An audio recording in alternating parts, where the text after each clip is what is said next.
Hello, hello, hello, and welcome to Vlogcast number 14. I'm your old buddy Pizowell. Joining me tonight, I've got Rambo Raff. How you doing, Rambo?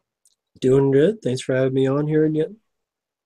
Always a pleasure. Always a pleasure. I've also got with me tonight Andrew, formerly of the Idle Chatter podcast.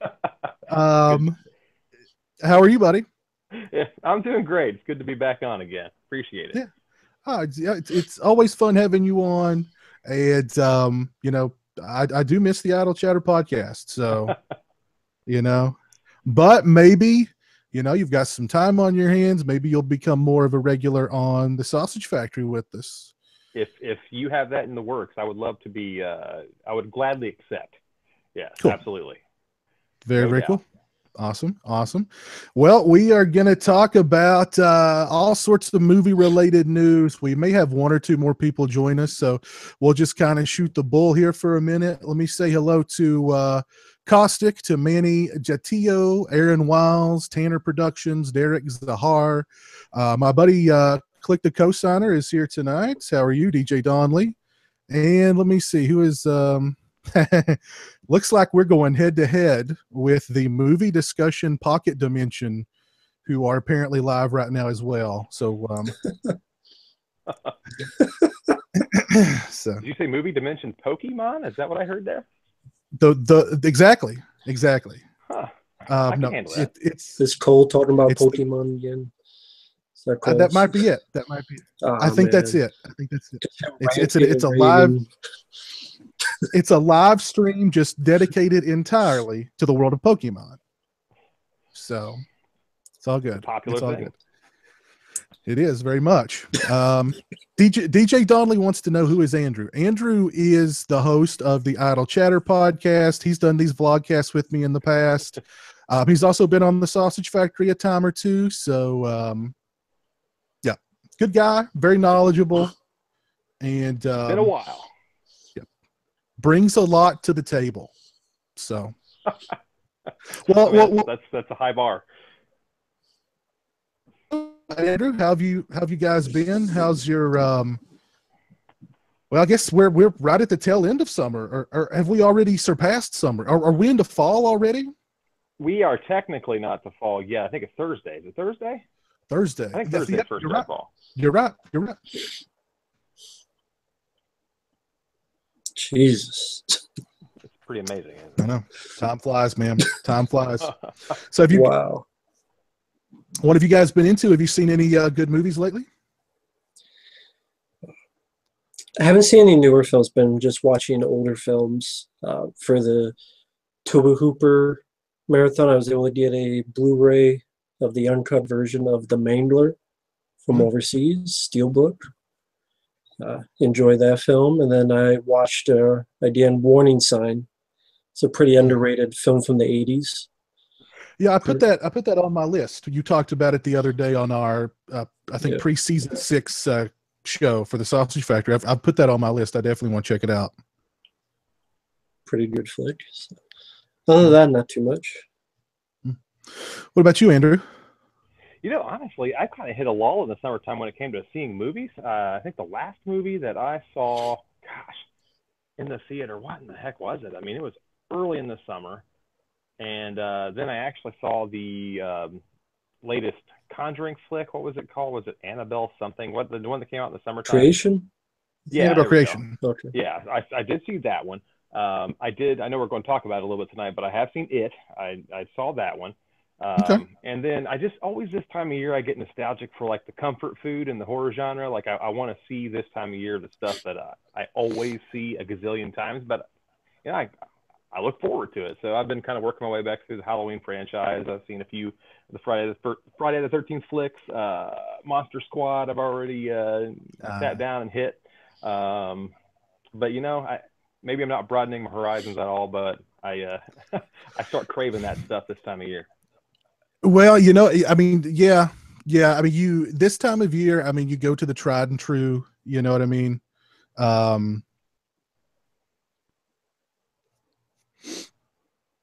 This time of year, I think I froze up there, but this time of year, I mean, you just go to the tried and true, you know what I mean? You know what works, you go with it. And You can't go wrong. So, Andrew, you're clearly getting into the Halloween spirit. Yeah. Rambo, are you getting into the Halloween spirit? Yeah, I think and starting next week, I'm going to be watching some Toby Hooper and George Romero movies. I was saving up till October, so we're almost October. I know we'll be doing some shows for TSF on those two guys, so be watching some of those. Chainsaw Massacres, the first two at least. The Poltergeist, well, kind of Toby Hooper, but we'll talk about that another day. Yeah. Dawn of the Dead, there's a cut on YouTube that someone made of the longest edit of Dawn of the Dead. It's different cuts put together to make the longest version. So like cuts that were on only the Argento version are mixed in with the director's cut. So, and they did a pretty good job. Someone uploaded it on YouTube. So it's like all the footage from Dawn of the Dead put from beginning to end. So I'll be watching that. That's interesting. Yeah, that's cool. Yeah, I think it's called like the Mall Hours cut. So it's like only cut that was only on the Argento one. That's also mixed in with extended cut Dawn of the Dead. So okay, but that's cool. Yeah, you said you're doing a series for Toby Hooper. I'm definitely I'm going to do one too for Halloween called Halloween with Hooper, and just kind of talk about a bunch of his movies. And so I'm looking forward to that because I get to revisit Eaten Alive and you know what I mean, like Live Force, which I've not seen since the Blu-ray came out, and Funhouse and those movies. So I'm looking forward to that. And I am having a little difficulty getting into the swing of the Halloween spirit. Oh my God. We have just been joined by a living legend. The dankness. Orc, how's it going, Orc? How you doing, man? I'm tired as fuck, bro. Orc, have you been memeing too hard? What's wrong, man? Been memeing too hard, like it's like 1 o'clock in the morning, and then you watch like all of Never Sleep Again for like the 90th time, and then your whole day's fucked, and that's pretty much how that goes. So that happens. That happened. That definitely happens. Yep. That definitely happens. Like, I'm just gonna take this quick sleep, and then it's fucking like 9 o'clock, and then you're like, that's pretty cool. Yep. Well, I can only imagine, knowing how entertaining a fully awake Orc is. Yeah. I can only imagine how entertaining a near comatose, out of it Orc is going to be. So this will be an interesting vlogcast, I do believe. But Orc, I can't even see straight yet. Yeah. Okay. Well, Orc, I appreciate you joining us. I think maybe you're memeing too much. I think you may have a problem. Yeah. 1-800 meme hotline. It's good for the soul. There you go. You can never meme too much though. There's a lot of memes. Whether it's Trump hitting the golf ball at Hillary or something, there's always something you could find for the whole family. Well, so you can. That's what they all say. I can handle it. I can quit whenever I want. Yeah. But then they're on knowyourmeme.com, and then you're on like all these websites, Reddit. And before you know it, you're watching Rambo rap vids, and then it's just like, oh my God. Now I gotta watch all of them because they're so good. Memeaholics Anonymous meeting and living in a van down by the river. Is what happens. And then you're like Chris Farley. Next thing you know, you're dead. You're trying to do coke, but then they're strippers, and then it's like, oh my God. And then they take your watch. That's terrible. And then David Spade shows up, and that's the worst of all. So. Yeah. Exactly. Then David Spade refuses to go to your funeral. So. Did that really happen? Yeah, he didn't go to Chris Farley's funeral. He said it was "quote unquote" too real, so he didn't go. Too real. That's what he said. Too real. Too we do have an argument going on in the chat. We're definitely going to discuss the Halloween 2018 here momentarily. It is going to be a direct sequel to the original and not Halloween 2, from my understanding. In my video, I said it would be a direct sequel to Halloween 2, but apparently it's going to be a direct sequel to Halloween. No brother-sister angle, no family angle, direct sequel. Ah, So wow, that's cool. yeah. That's cool. Yeah, I see a lot of hate. The thing that kills me is I feel like horror fans are so fickle sometimes because they're all outraged. Like they were thinking, okay, if it's going to be a sequel to the original part 2, it's going to erase this and this and this. This franchise has already made sequels that's erased a whole bunch of timeline already. This is not outrageous. Yeah. Halloween has got the wonkiest timeline. It's of all the horror series, it's got the wonkiest timeline. I think it's outrageous being made at all. They should just stop and give up. So I'm one of those guys. Just stop it. We don't need any more movies. There's been a good movie since like a decade. Carpenter, he begrudgingly went the route of the Skywalker, you're my father, or I'm your father thing, with Halloween 2 kind of, beer by his nightstand as he writes kind of thing.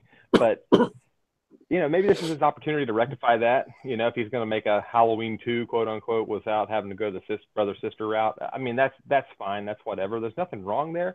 I don't think them being older is a problem from can you believe a 60-year-old Michael Myers? I mean, Michael Myers was shot 6 times and got up after the first movie. Mm-hmm. So, obviously a little bit of age is probably not going to factor too far into his ability to get up and walk away or to still be hanging around at age 60. But if this gives Carpenter, as a creative consultant, the opportunity to work with these writers on this movie and say, hey, let's really explore this force of nature thing that he was going for originally. I'm all ears, and the bottom line of it is this may be complete garbage when it's all said and done, but let's see the movie first. As a fan of the franchise, we all know that everybody sitting here is going to pay for that ticket to see it. Let's see it first and, have a little love and support for the genre we hope has some longevity after, kind of some dormant years. I mean, we've had some stuff, but, a lot of the stuff that's at theaters lately has been suspect at best, so hopefully we can see an upturn from this.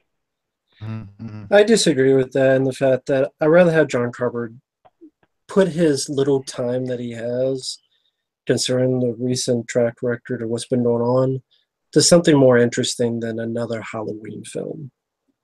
Like even the little music video we did of Christine was pretty cool. That was great, That was pretty cool. But I'd rather do stuff where you can control the whole time and direct, even if it's short films.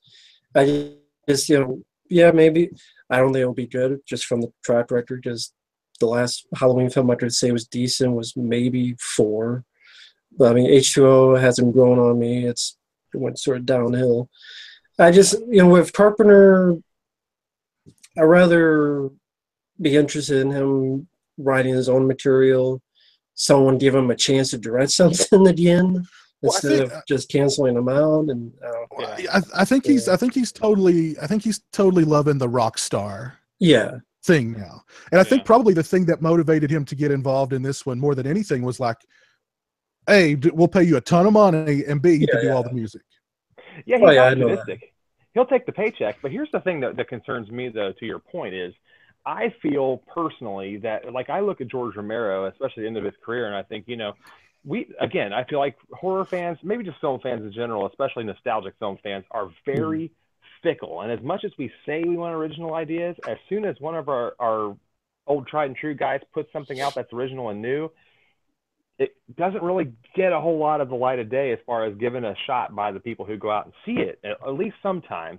And, Romero was not able to pick up enough of a budget to make any of his newer films be worth all that much, which really kind of sucks for somebody like Romero. I mean, he still was who he was till the day he died, and, Carpenter, he's a little bit of a different cat because, like Piz said, he's definitely, he'll go for the paycheck. He's going to go where the money is, and really unabashedly so. I mean, he's not really shying away from saying that at all. And really, he's been playing the nostalgic fiddle for quite a few years now, especially with his music tours and stuff. I mean, he's just basically, his Lost themes are amazing. Those are great albums, but he's also, kind of living and dying by the Halloween theme and a lot of his, major stuff throughout his career musically. And like you said, the Christine thing, but it works because we're just so in love with the old stuff. And I think he knows that. I mean, I think ultimately he knows that what he's already done is what people seem to want to see the most. And I don't know if we'll ever see a day where truly original movies are kind of given the same shot as the movies that we hold so close to us were once given a shot, if that makes any sense.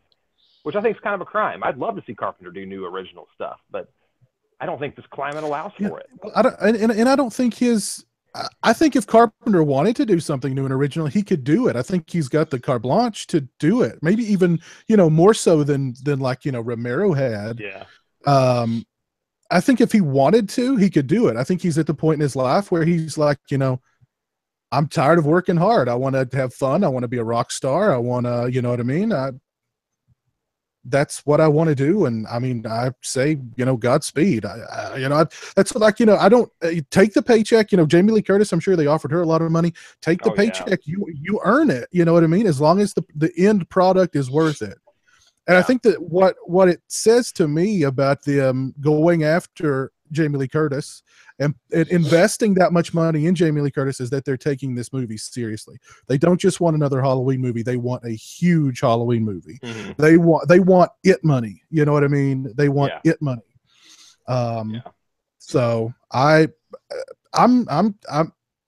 excited for it. And I think, at the same time too, and we'll launch into its success here momentarily, but I think it's going to be a good time to be a horror fan in the next few years because it has done so much. It's made a ton of money, low budget, R-rated theatrical horror, and people are going and watching it again and again and again. And right.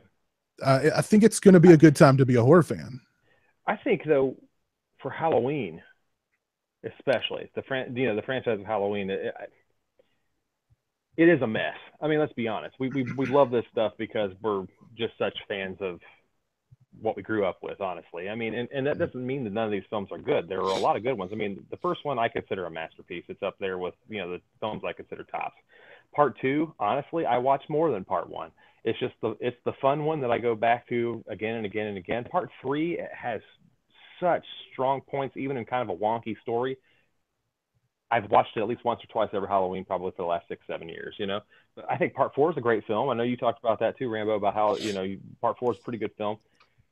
And then we get into the situation where, from that point on, there are scenes in every movie that follow that I absolutely love. I love the barn scene in Part 5, for instance. That movie's not a fantastic movie. The barn scene is one that stands out to me as really great.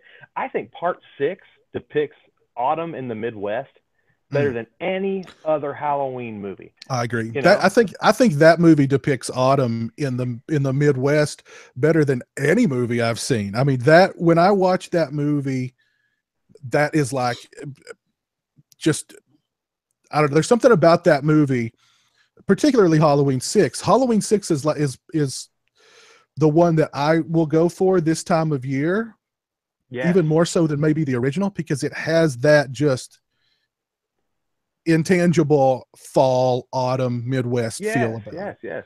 From top to bottom, because it clearly was shot during autumn instead of trying to simulate it. So it feels like Halloween night has come upon you in that movie. And then it gets a little bit harder. I mean, honestly, I like H2O. It's a good movie. But I think that I hold that one in the most nostalgic regard because of where I was age-wise at the time. And, I went and saw that one in the theater. I saw 6 in the theater also, I think. No, the Dollar Theater, I saw the poster, but I did see H2O and on in the theater. So that one's just kind of nostalgic for the fact that I saw it, but it's not a horrible movie. Part 7, Resurrection, I don't have a whole lot of love for a lot of different reasons. I don't have a whole lot of love for Zombies number 1, but there are some really great scenes in there. And I think, honestly, Zombies Part 2 is like a visionary kind of pretty movie, but a terrible storytelling movie. The Brad Dourif scene when he finds Annie dead, that is the most realistic depiction of somebody finding their dead daughter that I've probably seen in, I don't know, maybe any movie I've ever seen. But that's one good scene out of a movie that, storytelling-wise, is a complete mess, but visually is stunning. Yeah, and that's an odd that scene just really sticks out too because it seems very out of place in that movie. There's something about Rob Zombie's Halloween too that, like, I like it, and from a narrative point of view, again, it's just all over the place. But there's something just really crazy and it's like the Manson family meets Halloween or something. It's really that to me really feels like Rob Zombie's Halloween more than Rob Zombie's Halloween. Agreed. Totally. But I do want to apologize to my buddy, Click the Cosigner. He says that he saw my unboxing video of the Halloween 6 figure, and he's already got buyer's remorse because he bought it, and I'm a bad influence. So I'm sorry. I apologize. But yeah, I apologize for that. Well, let's launch into let's talk about. No, let's not. I think it's going to be in good hands because Danny McBride. I'm gonna be an edgelord here. Is the best comedic actor working today. I think. If you watch Eastbound and Down and Vice Principals, come on, any love? All right. Well, no, I know what you're saying, though, Work, because let me tell you, somebody who works in the comedy area sounds like they'd be a misfit for horror in general. But you know, nobody has to work to beats and to notes like a comedy writer. And even though this is not a comedy you're writing for here, I still think they have to hit a set beat, a set note, and to make it work. Because if you can make people feel a certain way in a Halloween movie, you can almost tell any story you want to a certain degree. But if you're missing the feeling completely, I don't care how good your movie is, it's not going to sing to the right audience. You know, if that makes any sense at all. It's like it has to. I think a comedy director might be the perfect way to go here. Yeah, I mean, if you watch Eastbound and Down and Vice Principals or any of the shit he's done, he's been in a bunch of movies. Pineapple Express, you know, Your Highness was actually pretty funny, despite what people say. But he's just like us. He's in his I think he's in his like earlier mid-40s. But the fact is that he's a pretty big horror fan. I think he was just a huge movie buff growing up in general. And then kind of Will Ferrell gave him his big break, and that's how he's basically in shit now. But I think it's in good hands. A lot of people don't have faith with him, but I think him and the other guy who are making the movie, I think it's going to be good, hopefully. I have a lot of faith in the people they have on the team, but the execution, that'll be the big question. And honestly, you have to have the execution pinned up against, too, the expectations of an audience that can sometimes be ready to tear you down before you've even shown them anything. Yeah.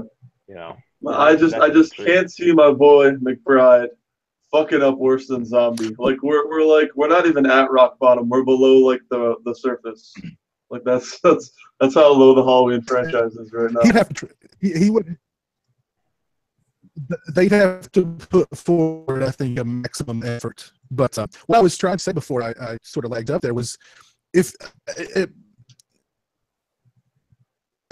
be a good comedian, I think to be fun, you have to be intelligent. So I think he is an intelligent guy. Him and David Gordon Green both, and that will only benefit. And in interviews, they've got all the right things. You know what I mean? So.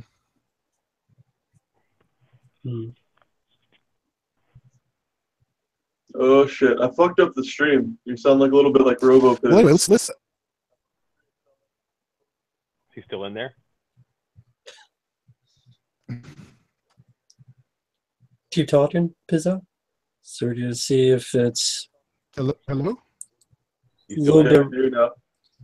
Am I sounding funny? You were for a little bit there. I'm good now? Yeah. Sounds like it, yeah. Okay. Yeah. Am I coming through loud and clear now? Is everything good? Going a little bit in and out. Kind of like a little bit fine, then a little bit kind of.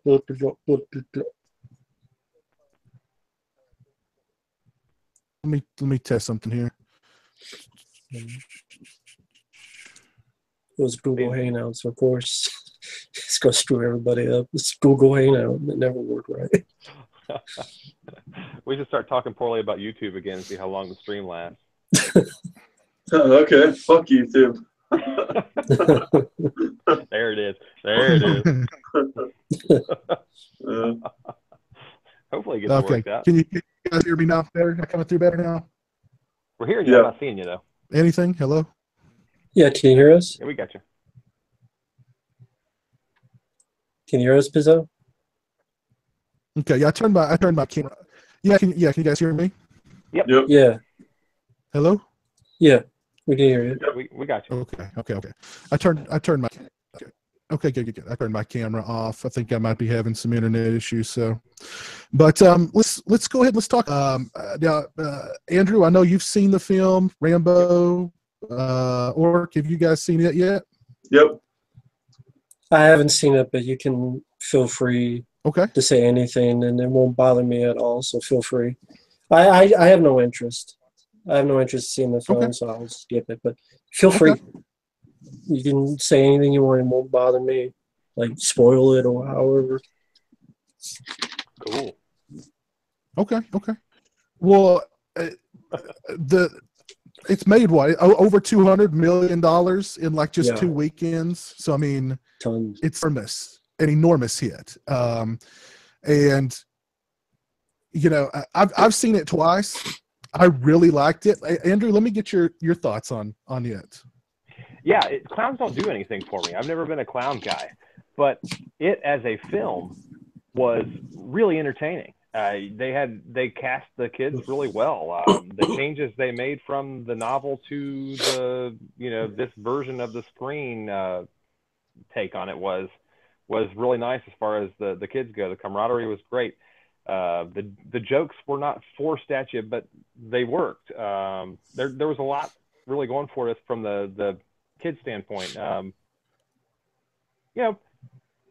So Pennywise could have been really anything, and I would have felt the same way about the movie more than likely. But with that said, I don't think Bill Skarsgård was bad by any means. I've never been affected by clowns. So, but all that said, though, I think they handled it really, really well. So, I mean, I was pleased. I'm happy to see, a horror film doing as well as this one did. Yeah. What did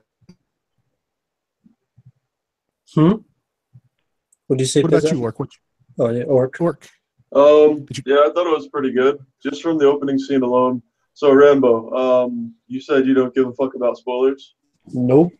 Okay, well, all right. So, everyone watching, spoiler alert. Yeah, for anyone watching the comments, if you haven't seen the film, Orcs, go on spoilers just in case.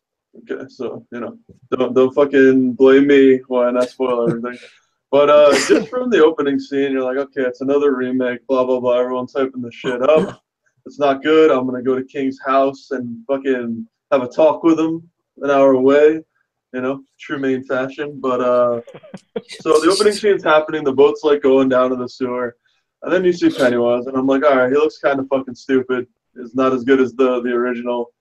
And then, he bites the fucking kid's hand off. And I'm like, oh, okay, that's pretty. they're trying to earn their art pretty well here. And from that moment on, I just knew it was going to be a good movie. And then I thought Skarsgård did really good as Pennywise. The kids were good, especially the guy from Stranger Things. I'm pumped for season 2 of that. The whole movie, though, in general, though, I'm really glad that that Deadpool came along and kind of kickstarted the whole, make things R, especially comic book movies, and then, horror followed suit, I think, kind of in its wake. But the whole movie, it pushes the R rating pretty hard. And it's the first really badass horror film I've seen in a long time for a theatrical release that, really went, to the extreme. I mean, it wasn't like, Cannibal Holocaust, but it was pretty intense. And you mix that with, was King a producer on it? I don't think so.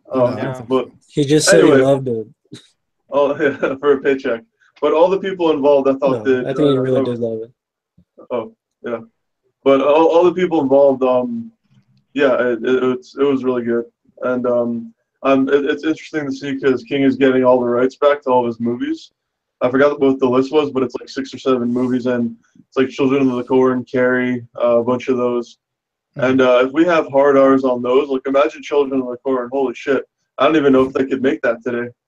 But I think all the praise it's getting, it's rightfully deserved. And whether they're adults or they make 50 of them, it's at least they'll be good movies, hopefully, if they have a good director and, someone backing it, producing it, and all that stuff. That's pretty much all I have to say.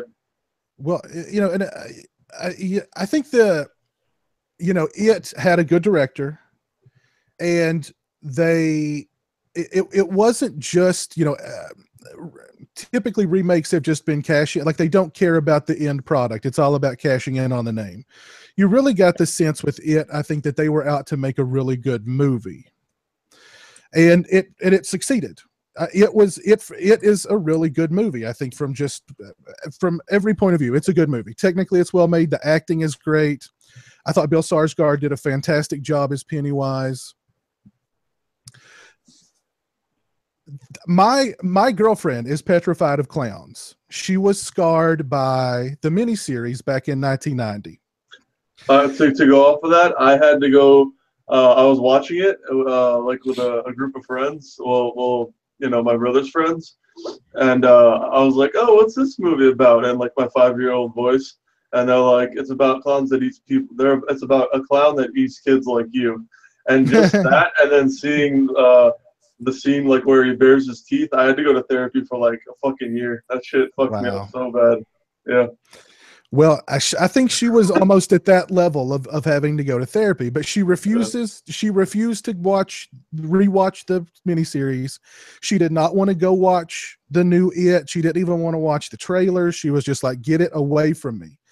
And finally, she decided to go with me to watch the movie, to watch It.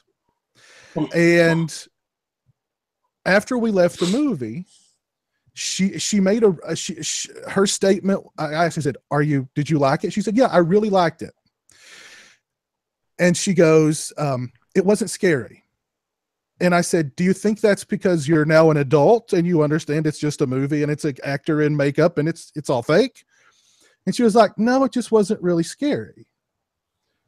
And actually she goes, I felt sorry for Pennywise at the end. So, I mean, she's done the complete, she went from fearing Pennywise to now she's like a Pennywise fan. She wanted Pennywise to eat everybody. She said, I wanted Pennywise to eat them all.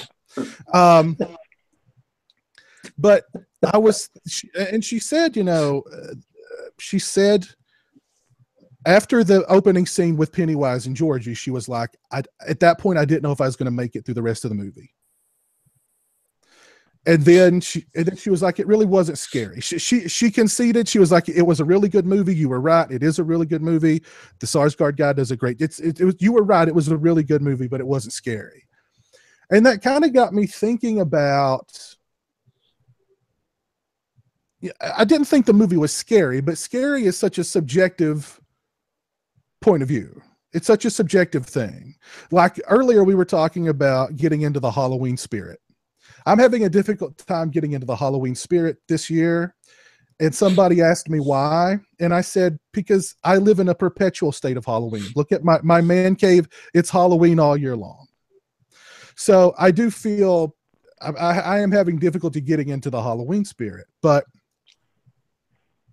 so to me, being scared isn't, I feel like I'm completely desensitized. And even she said, she was like, I think you've desensitized me. And I think that's a lot of it too. But the more I thought about it, it's really not a scary movie. There's some really intense moments in it. It's not really scary.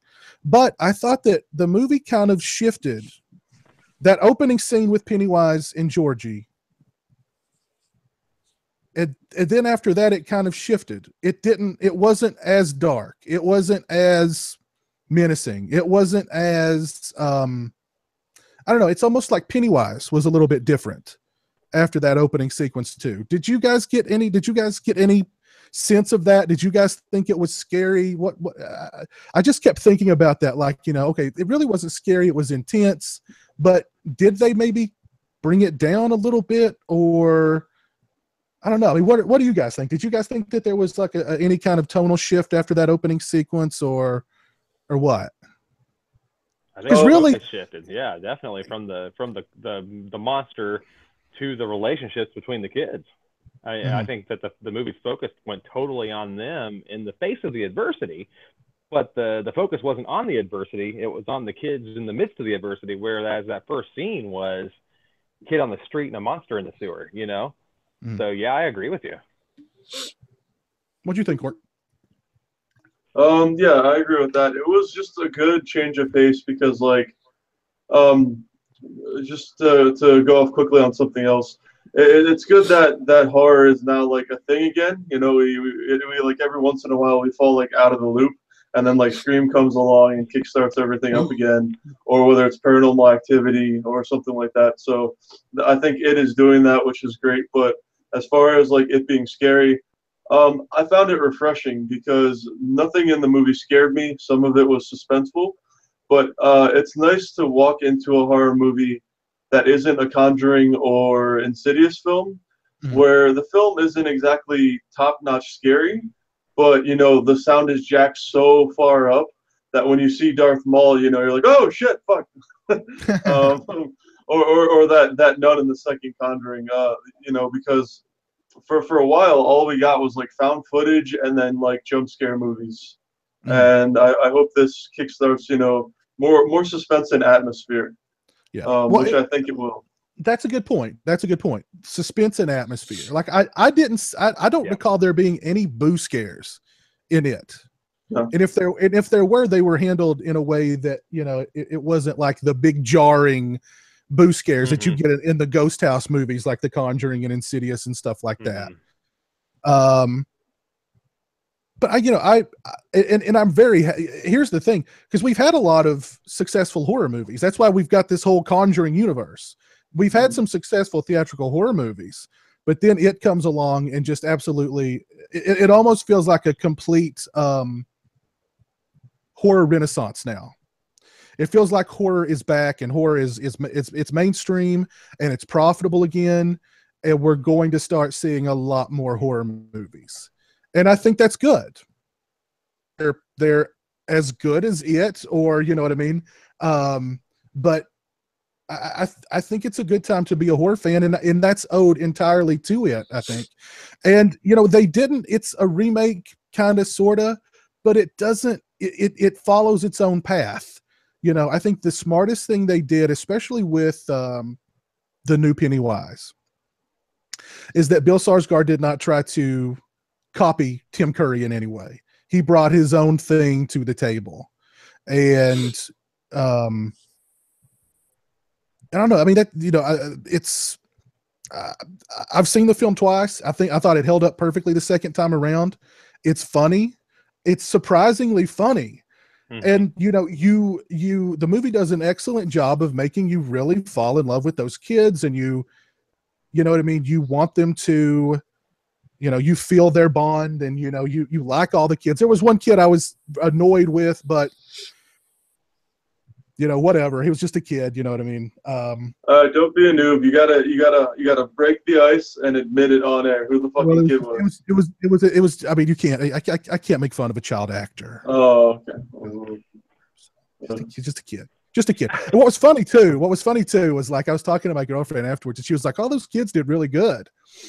And I was like, you know, those kids are pros. Like that one kid who played Eddie, you could tell that kid was like a freaking pro. You know what I mean? That was old. Acting to him was just nothing. He's probably, you know, he looked like he was maybe 13, but I mean, you could tell he was a pro. And there's an interview with Bill Skarsgård where he's talking about the scene where he comes out of the refrigerator and he's tormenting Eddie, and he's mocking his tears, and he does that where he walks up on him, and he's doing that really. Just really, I love that scene. The whole thing where he's like, "Am I not real enough for you, Billy? I was real enough for Georgie." But that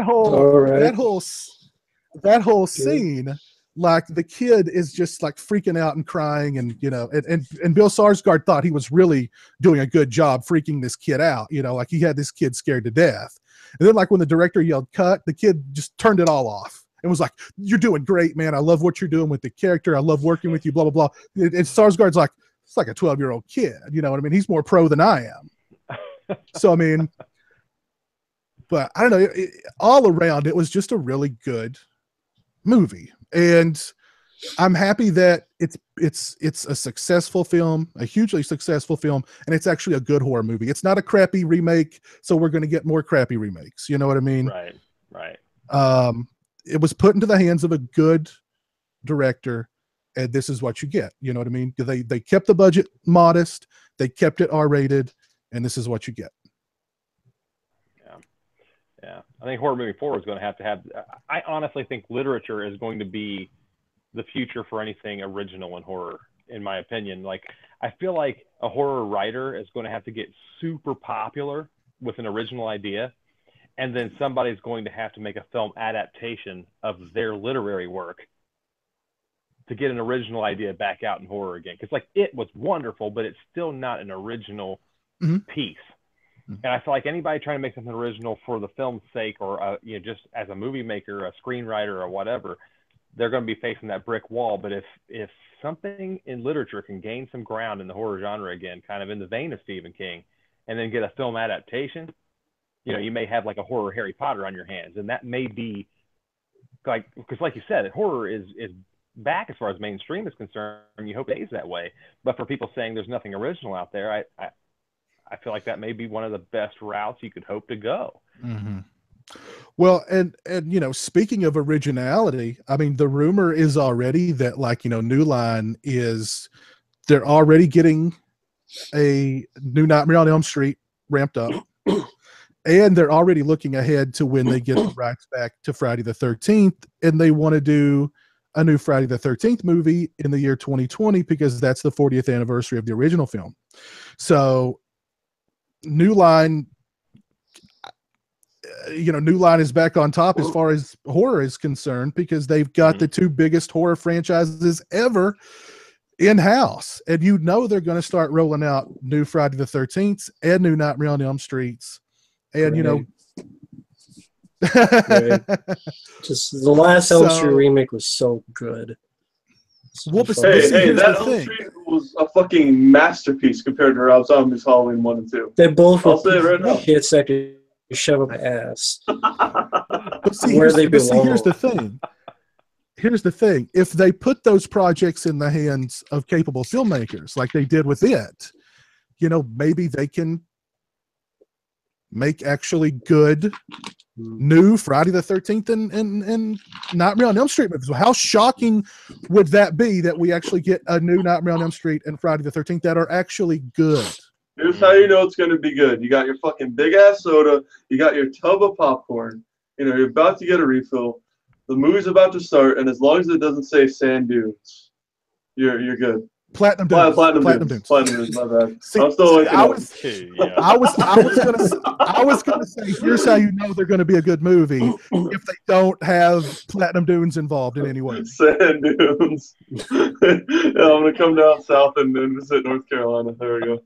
That would be a good sign, is if Platinum Dunes is not involved, then you may have a good, they may be good. So I didn't think the remakes were that bad. I mean, the two TCM remakes, Texas Chainsaw 3D doesn't count in my opinion. I like those. Friday the 13th remake I thought was pretty good. Nightmare on Elm Street I thought was tolerable. I mean, Rooney Mara, I didn't think she was that bad, but I know a lot of people fucking hate that film. But the only two ones I can't watch are the Halloween remakes. And then you have some gems, man. You have It. You have The Hills Have Eyes. I mean, The Thing and The Fly, they don't really count because they're from the 80s. I'm talking like 2000. The Dawn of the Dead remake was pretty good. Dawn of the Dead. That kind of kickstarted most of it. Like TCM and Dawn of the Dead. I don't remember which one came out first. That was like 03, 04. But, yeah. So, yeah, I mean, I think we'll know if they're taking those movies seriously when they announce who's directing them. If it's like, a guy whose credits are like, a Nickelback music video, then they're probably not taking it too seriously.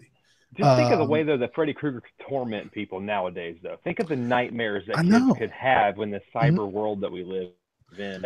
Freddy could invade people in such horrendous ways nowadays that you have not even began to tap into if people will give it the opportunity to, go off the beaten path of Freddy just being Freddy Krueger. I mean, he kind of has to form himself to whatever that dream is, I mean, maybe he turns into that nasty bully, or he turns into, you know, I don't know. It just seems limitless what you could do with Freddy Krueger in a nightmare. And I don't think that they should put any sort of parameters on that at all. I think he should be some interdimensional beast from the standpoint of anything can happen in a dream. Period. Here's how that film starts. It's like the kid falls asleep, and then it's like, oh my God, Freddy's on Facebook. No! I mean, you hate to say it because it's serious, but think about it. That heroin outbreak that we've had in this country, you know that Freddy Krueger would be all over, because we've already had the syringe fingers and stuff in the movies as it goes. But I mean, yeah, think about it. Social media, all the bullying and suicide that take place from that. I'm not saying make fun of that, but I'm saying you could use stuff like that as a major catalyst into some pretty freaky stuff in a movie. Mm-hmm. Well, there's a rumor that they almost had Freddy almost made an appearance in It. That one of the kids' biggest fears was supposed to be Freddy. There's the scene where the one guy from Stranger Things is playing in the arcade. He's playing Street Fighter in the arcade. Yeah. And they're playing the movie theater is playing a Nightmare on Elm Street 5. So the rumor was, I don't know if the director has confirmed this or not. He may have, I don't know, but that Freddy was going to be his biggest fear, not clowns, but Freddy. So when he went into that room in the house on Neibolt Street, he was going to be met by Freddy. Now, how cool would that been? I thought that would have been pretty, like if it was Robert Englund Freddy. I mean, could you imagine the fanboy pop? I mean, my God, that would have been crazy. But I just, it just didn't happen. And I don't know if that's 100% true or not, but I saw people post about it in social media. You get those links and stuff like this, like the Friday the 13th, 2020 was reported on by some website. I've never heard of them. I don't know if they're legit or not, but it doesn't take a genius to think that New Line is already looking ahead. They've got this huge success. They're getting the right spec to Friday the 13th. Of course, they're going to be thinking about putting a new Friday the 13th movie in motion, putting a new Nightmare on Elm Street movie in motion. They want to cash in. They've got the two biggest horror franchises ever under their roof. Of course, they're going to exploit them. Yeah. Of course. It's just a matter of time. I feel like Freddy's limitless in a film, but maybe I'm naive in thinking that shouldn't it be pretty hard to screw up a Friday the 13th film? I mean, it should be the simplest thing you could ever conjure up. You would think so. And then you read the script for what was supposed to be the Friday the 13th movie that came out this year. And you go, okay, that's how you screw it up, because you overthink it to the point of just like turning it into something that's not even a Friday the 13th movie. You've got a Friday the 13th movie that's more like an episode of Bates Motel than Friday the 13th. Right. So it's not complicated. Hockey mask killer kills teenagers having sex in a summer camp. I mean, those are eternal hits. I mean, the 80s proved that can happen again. It's not about, it's all about how you make the film and how you write the film, not necessarily about where it stands in the series. If it's a good movie, it's a good movie. Forget about overthinking it and trying to reinvent the wheel. Just focus on a good story, good characters, throw us some good kills in there, because we all love that. You know what I mean? And we'll love it. Maybe throw some snow on Jason. All we're asking is for his snow, for God's sake. We don't want a complicated mother-son, Oedipal scenario going on. Who wants that in a Friday the 13th movie? We don't want Elias Voorhees in there for whatever reason. We don't care about that. We want Jason Voorhees. They just if you've not read that script, you should read it, because it's just like page after page. You're just like going, why? Like what? Why? You know what I mean? I don't know. You could win an Oscar for best screenplay for a Friday the 13th movie, right? Yeah, exactly. It's like, and it's the dude that wrote Prisoners, and Prisoners was a great movie. You're trying to bring the Prisoners mind, like how you wrote Prisoners, to a Friday the 13th movie. Like, really, are you already writing your Oscar acceptance speech for Friday the 13th? I want to thank Michael Bay for, I mean, come on, man. I don't get it. If they could write a backstory for the counselors in the video game, and I'm not kidding, like if it's say popular and they managed to write some sort of backstory for those counselors that are in the video game and made a movie with them, I guarantee you it'd be a hit, because there's enough of a base out there that would know who those characters are after, given just like a year on the market or whatever, that by the time 2020 came around, that would be kind of like a funny tongue-in-cheek nod to that stuff, and perfect fodder for Jason to just lay waste to throughout a movie. Yeah. I don't know, man. I don't know. I just hope that if they handle these new movies the same way they handled it, we could be in store for some good Friday the 13th and Nightmare on Elm Street movies. You know what I mean? And maybe, maybe they'll take a risk on some newer, maybe those movies will make enough money that the studio will feel comfortable investing in new, fresh, untested ideas. And then we can have, fresh material, unique and original horror. So yeah.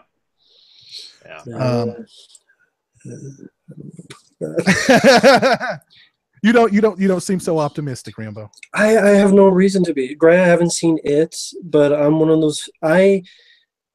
If anything on my channel, I've realized that I have a unique taste. Whether you think it's good or bad, I have a unique taste. That's my own taste. There are movies I love. I love Get Out. That was a new horror movie. The Shallows, It Follows. At the same time, I fucking hated Sinister. I fucking hated The Visit. I hated Cabin in the Woods. So I wouldn't be surprised if it was just shit to me. When I hear about CGI balloons and fucking CGI balloons, you can't even have a real balloon in the movie. You have CGI balloons. Rambo, what do you think of anything Juan touches? Do you like the Insidious or Conjuring films? Insidious, I didn't mind. I didn't see the sequels. I like The Conjuring. I like The Conjuring 2. Yeah. I like The Collector and The Collection. Mm-hmm. I think at this time, I mean, I can only speak for myself. I can't speak for what anyone else wants. If I never saw another Chucky film or Leatherface film or Freddy film ever again, I'd be happy. Because I think they had their time. And I think at some time there has to be an end to certain things. And yeah, I know there's a huge fan base. I'm not going to talk for a fan base. I can only talk for me and my own ways of viewing a horror film. I'm just tired of seeing regurgitations of Elm Street and Leatherface and Chucky. I hated the last Chucky film. I know a lot of people loved it. I don't get it, but it's not my point to get it. It's only I saw it, I didn't like it. That's just the way it is. For me, it's like a double. I'm just tired of seeing this shit. I saw the trailers for the new Chucky. Saw the trailers for new Leatherface. Honestly, they can suck my dick. I don't give a shit to see them. I don't care if people disagree. That's fine. I'm not here to change anyone's point of view. What you have is make up your own mind, obviously, with everyone. My mind is I have no need to see those, no need to put my money down on those. People enjoy them, good on you. They'll make them no matter what I say or think. Doesn't mean I'm going to be interested or intrigued by another Halloween 2 or where the hell. It's either H40, whatever the hell it's going to be with this new Halloween film. Jamie Lee Curtis again. I already saw that in Halloween 2. I already saw that with Halloween H2O. I don't need to see a third time whatever the hell it is. I've already seen that movie. Either she's alive at the end, she's dead at the end, Michael Myers kills people, blah, blah, blah, whatever. He comes from outer space, whatever the fuck they're going to put into it. Whatever Danny McBride, Michael Myers going to pick up, it's Seth Rogen underneath and take a toke. I don't know. I'm sure they're going to take it more serious. I'm just kidding, folks. But I don't care.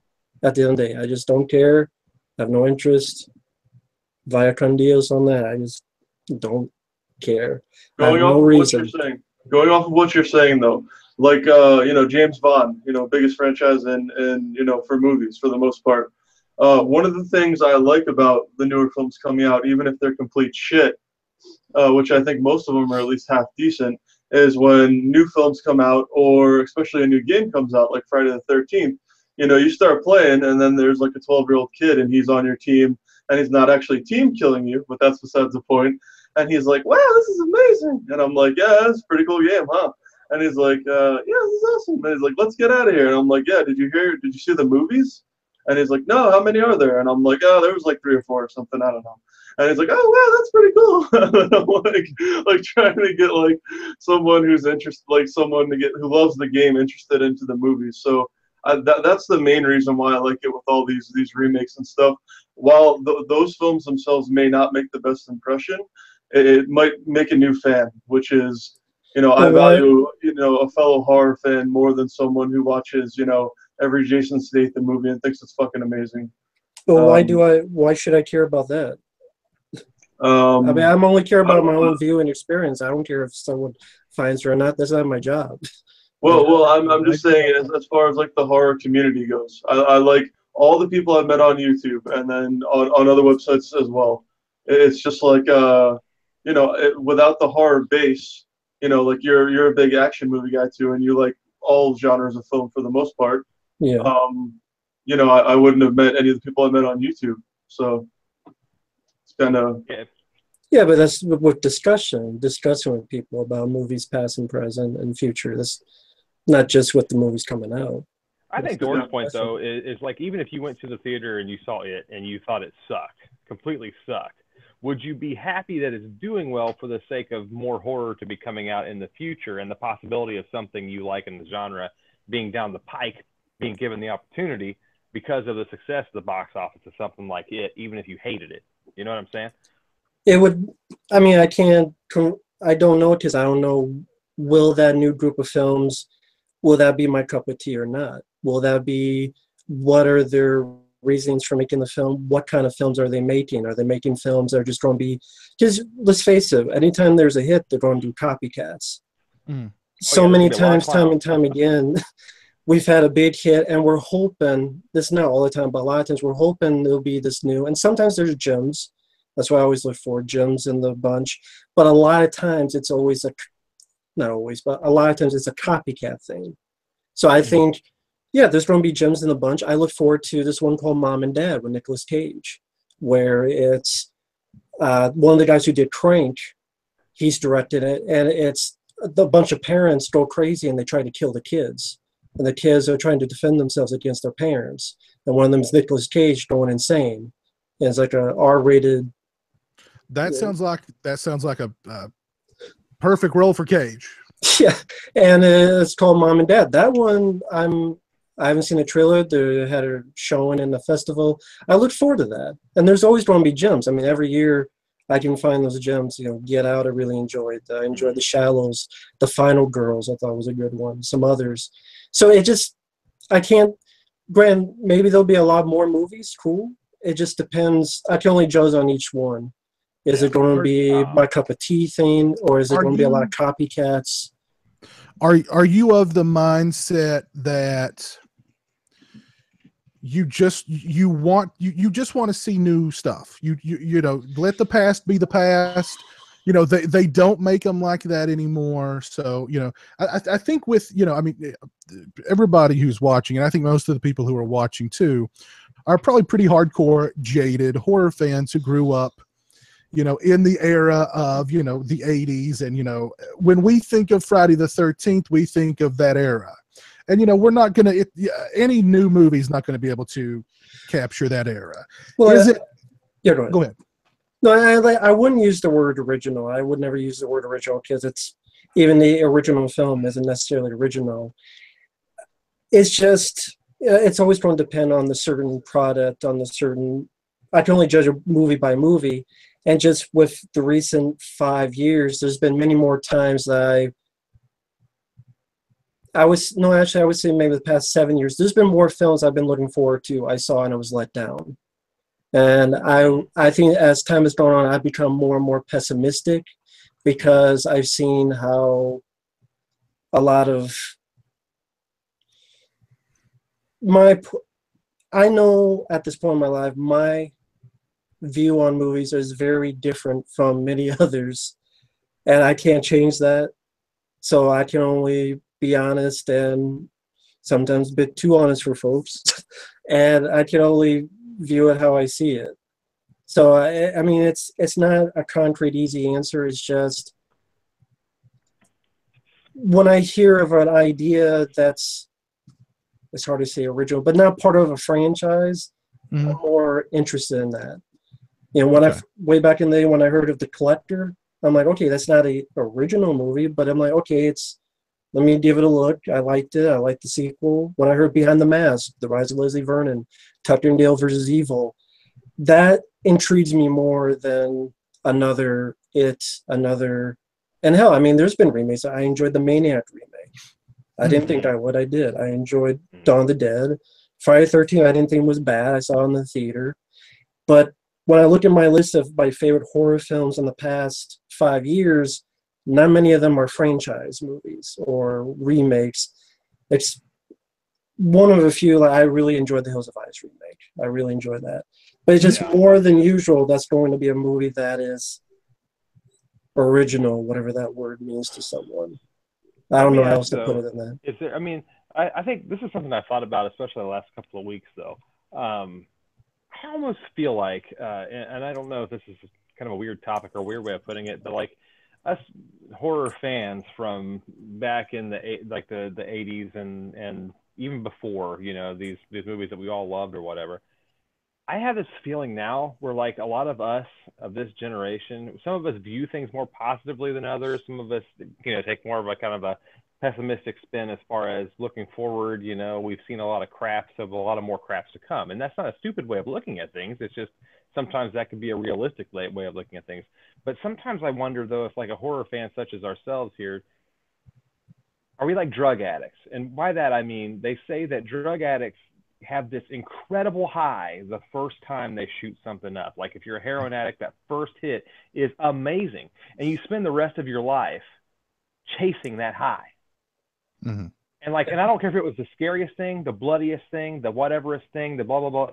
Like for me, when I first saw Halloween as a kid, it affected me from so many different levels. And I personally know that even though Halloween to some may not be the best movie ever, I was chasing the high I got from watching Halloween and trying to recapture that feeling again. And even though I've loved the genre for so many years, I don't know that I've ever captured that initial high from Halloween because it hit me in the right way at the right time. Mm-hmm. And I don't know that you can replicate that again. And so, you know, what's going to be this generation's first high? You know, will it be it? Will it be an original movie? Maybe it's something we consider to be complete crap, but maybe we're considering it crap sometimes because it is crap, but other times because, like Piz was saying, it didn't scare me either, but I still liked it. But it didn't scare me either, you know? Yeah. Am I just not able to get that high the same way again anymore because all I'm doing is chasing it? I don't know. Maybe that's a weird way of looking at it, but I don't know. Maybe there is. I think that's an excellent way of looking at it because, you know, you and like I was saying earlier, we want to recapture that feeling that we got when we watched, you know, the original 8 Friday the 13th films, you know what I mean? Or, you know, you with Halloween. We want to recapture that feeling in a new Friday the 13th or in a new Halloween. And the odds are really stacked against us. Yeah. You know, I get that feeling, you know, when I watched It Follows, I got that high because it was different and it was challenging and it was stylish and it was not everything. It was totally unique in and of itself. So I felt that high from that movie. A movie like Drive, not a horror movie, but I got a high from that movie because, you know, because of the style, because of the narrative, because of, you know, just everything with that movie. That's just, I don't know. I can watch that movie. When I watch that movie, I have a smile on my face from beginning to end, even now. There's something about it. I just have a smile on my face from beginning to end. So yeah, I mean, we have, you know, a really good movie can have that effect on you. And nostalgia plays a huge role in it as well. And nostalgia may be the biggest drug for horror fans. That may be our heroine. We're always chasing that nostalgic, you know, or you know, the nostalgia is something that can certainly be used against us. It's the, like I said, it's the proverbial horror fan heroine because we are very nostalgic of, you know, that era in the 80s with those Friday the 13th films or whatever, whatever it was. And, can we in some way recapture that in new films? And, it's the odds, the deck is stacked against us because it's just, we're different people. We're not kids anymore. We've seen a million horror movies. We are jaded. We are desensitized. And, I think it's just a, yeah.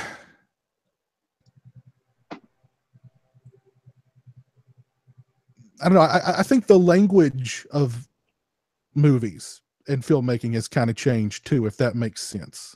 Like I don't, even when people try to completely, we saw it with like Hatchet or like House of the Devil, which Ty West did a pretty good job with House of the Devil of kind of recapturing that feel, that look and that feel of like an 80s kind of horror movie.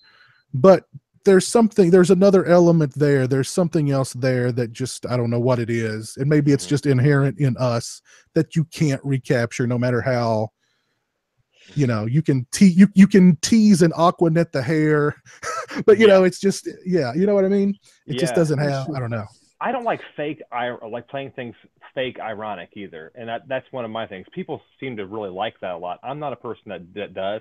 Like Sharknado to me doesn't do anything for me, because for me, the movies that were crappy from the 80s and the special effects are so over the top stupid that I fell in love with. I fell in love with because they were what they were, not they were ironically trying to be something because they had no money, They didn't know how they were bad with a stern face. Right. The Sharknado movies are bad, but they're winking at you like, look how stupid this is, look how stupid we're being. Those movies from the 80s, they had no idea. They thought they were making art. You know what I mean? A beautiful thing, yeah. Yeah. Like some of it's, I'm sorry, I gotta cut in here. Some of it's so bad. Like there's the 4 Sharknado movies. They're working on a 5th one. But I turned on Sci-Fi one day. I think it was like in between a football halftime show. And on Sci-Fi, I shit you not, there was a movie called Trailer Park Sharks. And I was like, what the fuck is this? And the acting in it, oh my God, the acting was so bad. It was so fucking terrible. It was a complete cringe fest, but it was yeah. Those Sharknado movies do nothing for me either. I could care less about a Sharknado movie. Care less. Yeah. Let me say I haven't seen them. Yeah, I've heard of them. I saw the first one and I was just like, okay. I know there's the one with the Police Academy guys, the Lava Lantula. I haven't seen it. Steve Gutenberg. They've taken the shark wacky movie way too far. There's like Shark Exorcist. Shark Exorcist, yeah. There's like Shark. All right, I've got to do Avalanche. I've got to do a shout out. There's a video that James and Mike did from Cinemassacre where they go over the top 30 shitty shark movies, and they just go over all of the bad shark movies that have been made. And there's like Megalodon versus Rambo versus Jaws, and it's just like all this shit. It's yeah, watch that video. I'm sure it's on YouTube. If not, it's on cinemassacre.com. But yeah, it's awesome. Yes, and stuff like Ghost Shark is in there and all that stuff. Ghost, yeah. Let me give a couple of shout outs here. Our old friend Claire's watching tonight. How you doing, Claire? Is not here. Or can you flash her real quick? Give her something, or come on. Flash what? Claire. She's wanting nipples. Oh, I don't know. You know how much she loves nipples. Oh, I'm sorry, Claire. That's gonna be spicy real quick, bro. I tried, Claire. I'm sorry. I tried. Mike 205's watching tonight. How are you doing, buddy? Ronald Yoder Sr., how are you doing? There was a good question that Mike, here we go. Mike asks, do you guys think having a horror universe is actually plausible, given all the different companies that these No. properties belong to. But in but yeah, video games, it'd be amazing. I don't, I think we're already going to see. I mean, we mentioned that Stephen King's getting all these rights back to his early stuff. We're going to see, especially with it being enormous, we're going to see new Pet Cemetery, new Dead Zone, new Carrie, new whatever. We'll see those very soon. I'm guessing he's talking about like a Freddy, like that kind of universe. When he says horror, what does he mean by horror universe? Like one with Freddy and Jason stuff? Like a Marvel Cinematic Universe, or a DC universe, like the superhero universes where they've got all of their characters in one big pot and they all play within, each other's worlds whenever they bounce in and bounce out. But in the horror universe, that's going to be incredibly hard because their rights are not under the same umbrella to begin with. Like Marvel characters started under the Marvel umbrella, and then Fox got X-Men and Spider-Man and all that crap. It's Fox, wasn't it? Something like that. And then Sony? Marvel MCU, Sony, that's it. MCU ended up with a whole host of their other characters, whatever. But there were still two main entities there. The thing with horror, though, they're all coming out of so many different camps and so many different companies that it'd be hard to see too many of them share the same space. I always thought it'd be amazing to see a horror movie fighting game where you had basically dating from Universal Monsters all the way up through the new Pennywise in a fighting roster together, and basically make it like Mortal Kombat X but with just horror movie characters with the backgrounds matching their environments and all that. It'd be amazing. Someone did kind of do that online where you could fight as Freddy or Jason or the Tall Man. It was a fighting game, 2D fighting game, of course for free because they didn't own it, they can't sell it. Yeah, but that'd be amazing. I mean, when he said that, I thought, well, that dark universe was technically supposed to be horror, but if you want to call the Mummy horror, I mean, horror or whatever, but Dracula and all that stuff, Bride of Frankenstein. But absolutely, it shows how well that worked out with the Mummy. So. Yeah, the Mummy. Unfortunately, I can't defend that one. that was beyond a mess. American Mummy in London. I mean, Scientologist. I guess as for horror universe, I guess if it was done well, like anything, I mean, that's all subjective, but yeah, I mean, that's like back in the day when they try to have, you have Freddy versus Jason, and they try to do Pinhead versus, what the hell was it? Pinhead versus Michael Myers, with John Carpenter directing. And they try to do all this other stuff. It just... instead of thinking of it as like a cinematic universe, I think thinking of it like what you're talking there, if you could take it into kind of like kaiju territory, where instead of just Freddy versus Jason, you had this monster versus that monster be its own movie, and then that monster versus that monster, and I think that might be something that would be interesting as far as, even if it was a little bit on the schlocky side, it would still be fun to watch. Freddy versus Jason is not a great movie, but it still is fun to see. I mean, it's been one of those things where if you kind of put your blinders up to the details, just plug through it, it's fun. I mean, it's not great, but it's fun. So I don't know. We seem to have lost our host. Hey, Orc, where's your microphone, man? It's here, bro. I'm just typing. I got a mech keyboard. Are you mechanical? You're extra memey clicky? Ooh, yeah, meme. So I don't want to, But I was just in the chat. Hi, chat. What's up? And the camera, when other people are talking, isn't going to you guys. It's just staying on me, and that's terrifying. And so yeah. I mean, you are the handsomest of the bunch, man. So. Oh no, bro. No. Well, that's what I noticed. I noticed Claire likes it. Claire likes having the camera just focused on you. Claire likes to meme though. She's a memer over there. Can we just all start a nipple chant so we can maybe get Orc to show one? We're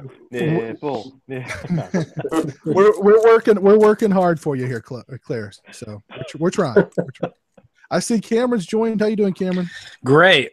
I showed up yesterday and realized it was the wrong day, so I got off work later tonight. So okay, that's fine. That's fine. I think I missed most of the discussion. So we've talked about we've talked about it. Have you had the opportunity to see it?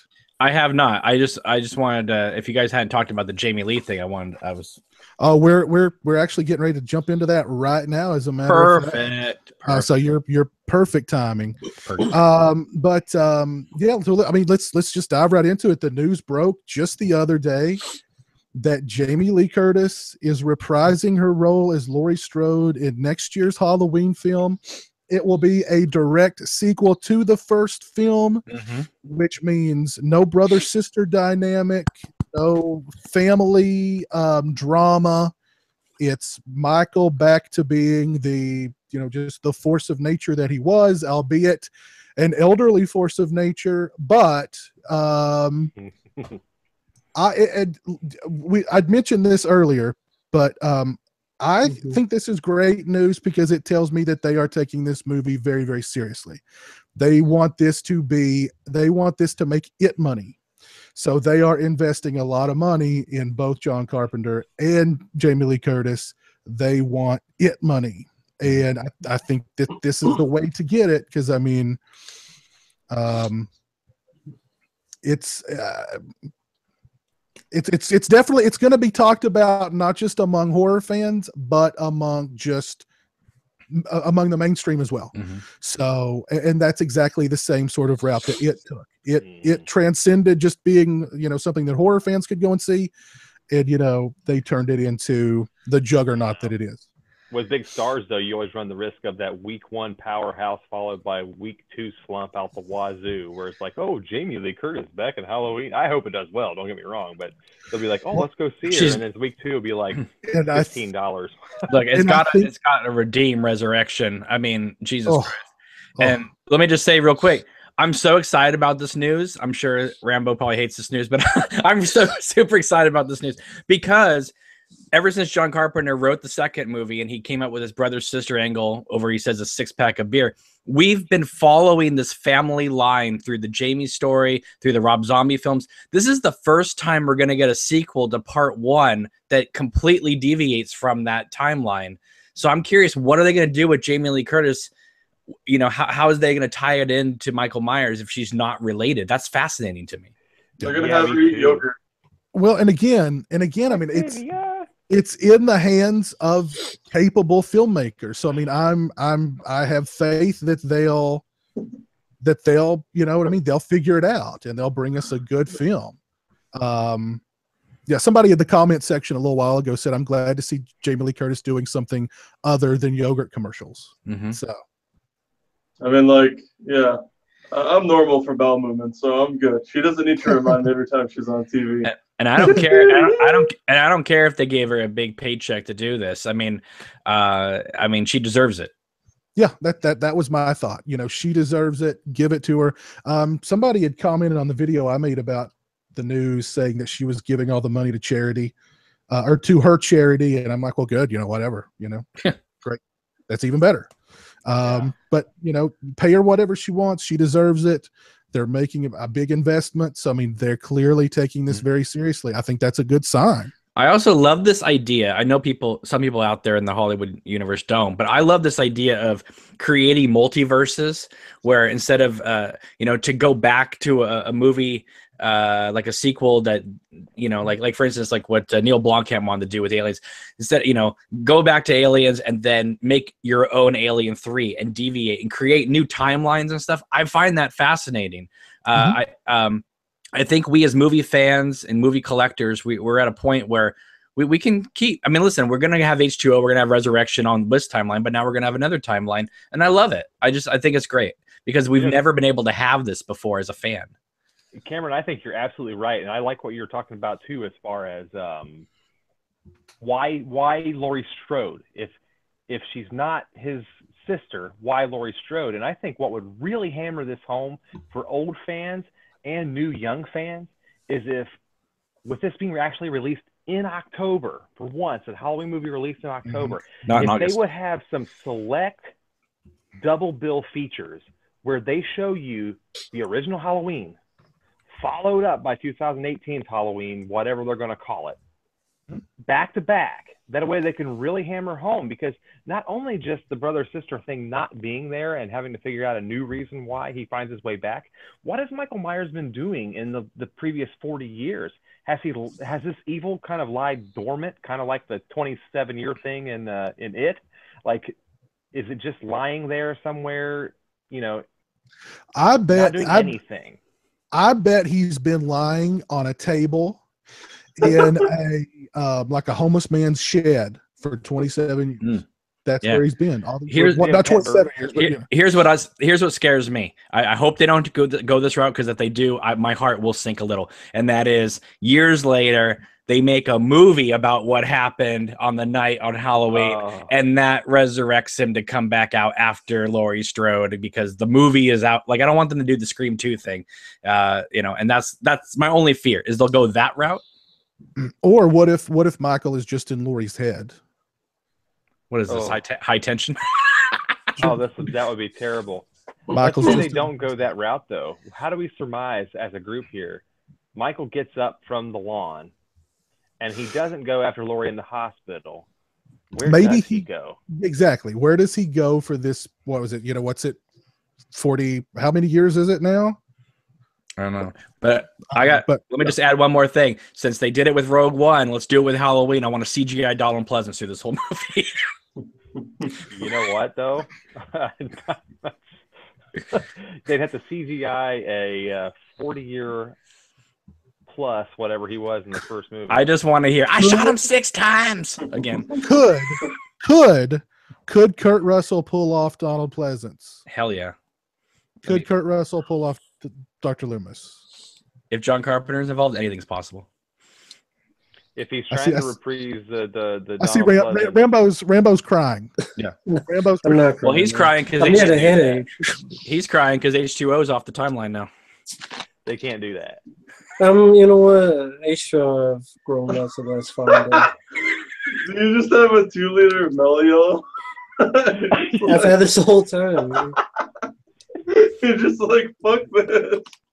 No, everything I've heard is just a fucking headache. But they'll make whatever they want and fuck it. They did it. They said the same thing with H2O. Then they made Buster Rhymes, trick motherfucker, and then they want a franchise, and there'll be more sequels. They at least want 3 movies out of this new one. I mean, seriously, they want, because that's why they do this, folks. That's how it is. It's nothing new, nothing mind blowing. It's so that they can create low budget movies that'll be bid box office. I probably think at least 3 movies they want out of this. At least 3. Hmm. But at least we don't get Laurie Strode saying, "See you in hell."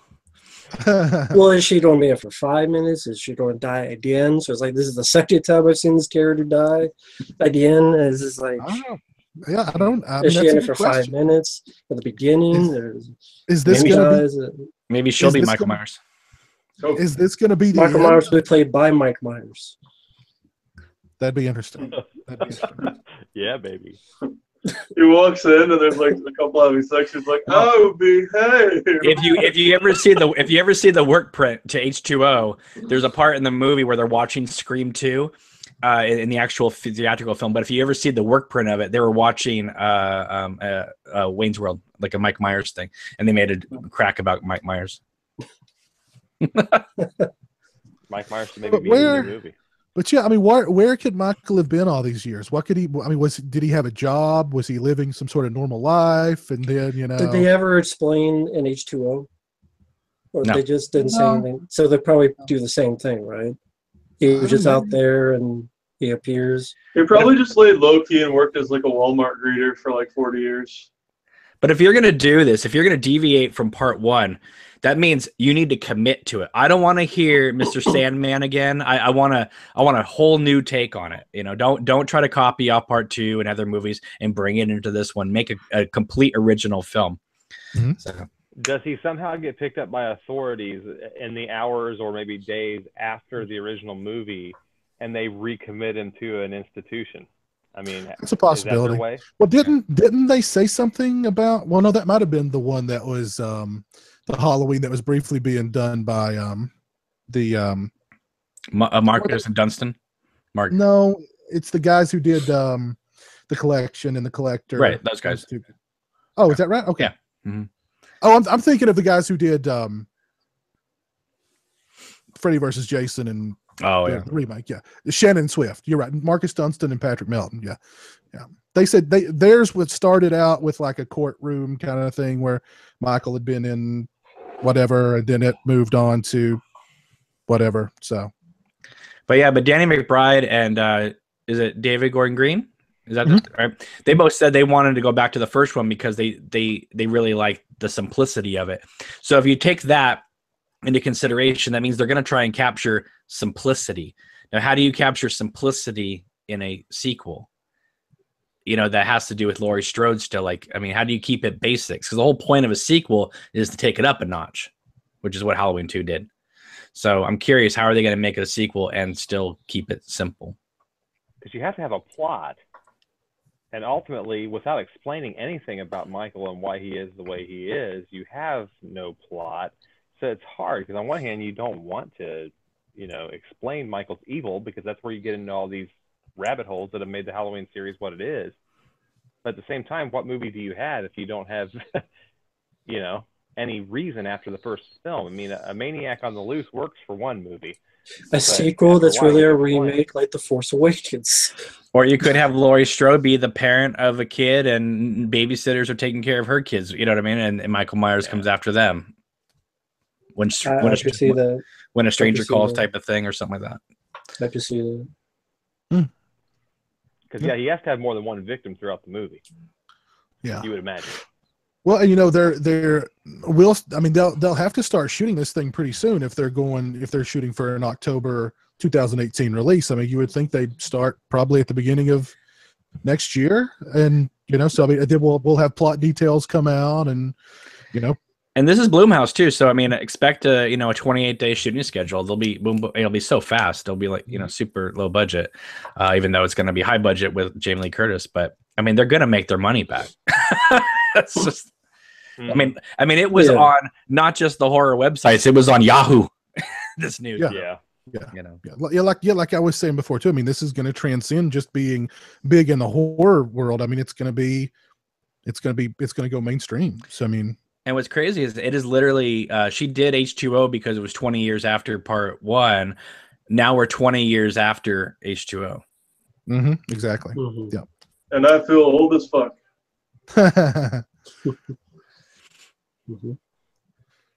But I've heard a lot of you guys talking about it, and I mean, I know most of us are pretty gung-ho about this, but I haven't heard a lot of people out in the community that's like anti this. Like, there's nobody like, oh, this sucks, why is Jamie Lee Curtis coming back? I think that we all want some sort of redemption after Resurrection, because that was a horrible ending to her character. Resurrection was a fucking Oscar award winner compared to Zombies films. That's how I see that shit. They're both pretty. Yeah, the good thing about Resurrection is it's only 90 minutes. You know what I mean? What was Zombies, like 2.5 hours or something? My God, it felt like it was forever. Way too long. Yeah, they should have been vignettes. They don't work together as a very cohesive story. That's for sure. Yeah. I just want to start my own film distribution company and release special editions and call it Dangetainment. That's my Dangetainment. What does he say? What does he say? Michael Myers ain't no soundbite. Yeah. Then he compares him to like a great white shark or something. I don't know. I always love the line in that movie. Nice legs. What time do they open? He's like looking at the girl. And Man, she's like, go fuck yourself. Listen, I had such high hopes for that movie too, because it was directed by Rick Rosenthal, who of course did Halloween 2, and he's done. He did Bad Boys with Sean Penn. He directed that Buffy episode in season 6 where they're all going insane in the mental hospital. I mean, the guy's talented, so I don't know what happened with Resurrection. I know the Weinsteins, but still, it was. Yeah. I think it was just a bad script, and then you combine a bad script with the Weinsteins, and you have even a good script with the Weinsteins can turn into bad. So I mean, my mom will tell me about where she was during the Kennedy assassination. I remember lots of horrible things. I remember where I was watching Halloween Resurrection in the theater and feeling just like, what is going on? Like, listen, I didn't expect high art, but I expected a fun time, and I just was horrified the whole time. Not in a good way. Yeah. Oh, goodness gracious. Let's all address the most important thing, though. This new Halloween movie needs to open on a black screen with a jack-o'-lantern, just like the first movie. Yes. I agree. I have a feeling they will. But would you say that would be, see, to me, that would be great. For a lot of people, it would be like, what are they trying to do? They're trying to recapture nostalgia. I mean, you know, so they just need to add some dubstep or some shit. Just add a cool rap song. Add T-Pain. Yeah, but back to what Ork was saying about the Bond films, though, that, you know, there's something about having that standard, you know. And at this point, I almost feel like all the Halloween films should have had that standard about them, where everything, you know, you open up on a different jack-o'-lantern, and maybe it goes through, you know, a few different beats and tones, kind of like Halloween 2, it splits open into a skull on the inside of the jack-o'-lantern. Well, that kind of thing's fine. But I think they all, you know, that should have been like their gun barrel scene, basically, is the jack-o'-lantern in each one of these movies. And Blumhouse makes so much money with their films that, honestly, in this day and age, I'll bet you if this is a success, I'm sure it will be, that if Blumhouse wanted to, they could take the concept that John Carpenter had for Halloween 3 and do those different Halloween type of story every year. They could do it and actually pull it off with their marketing, the way they do things. So this could be almost a redemption for that. Like Rambo was saying, they might want 3 films.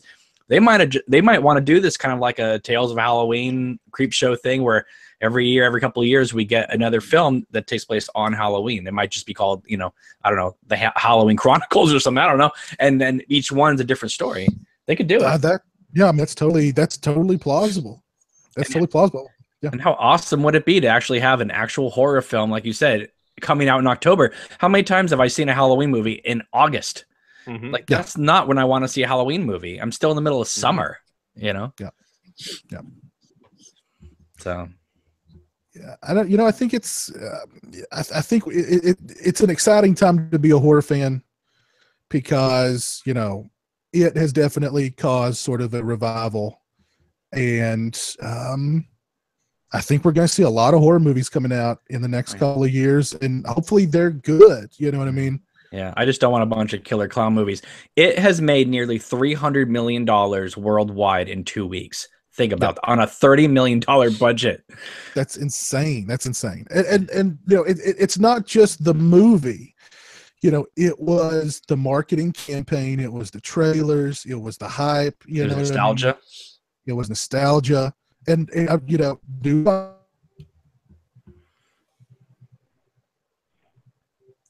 Pizzo? Oh, shit.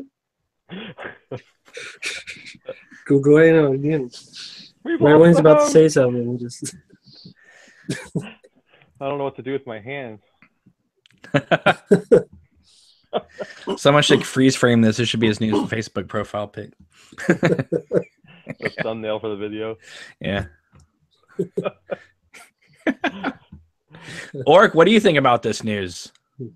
That's good. I'm a big fan of McBride, and then you got Jamie Lee Curtis and Carpenter involved. They can't fuck it up, can they? Can they really? It's possible, but I don't think so. So. You asked George Lucas the same thing with the Phantom Menace. Look, even if it sucks, it's got to be better than some of the other Halloween films or the Rob Zombie stuff. Okay. Well, you said, no. You said Rob Zombie's Halloween. Rambo. No. You said Rob Zombie's Halloween. I heard that. Fuck you. You said the Phantom Menace. That's George Lucas over here, and we got John Carpenter over here. There's a big difference. Yeah, it's called money.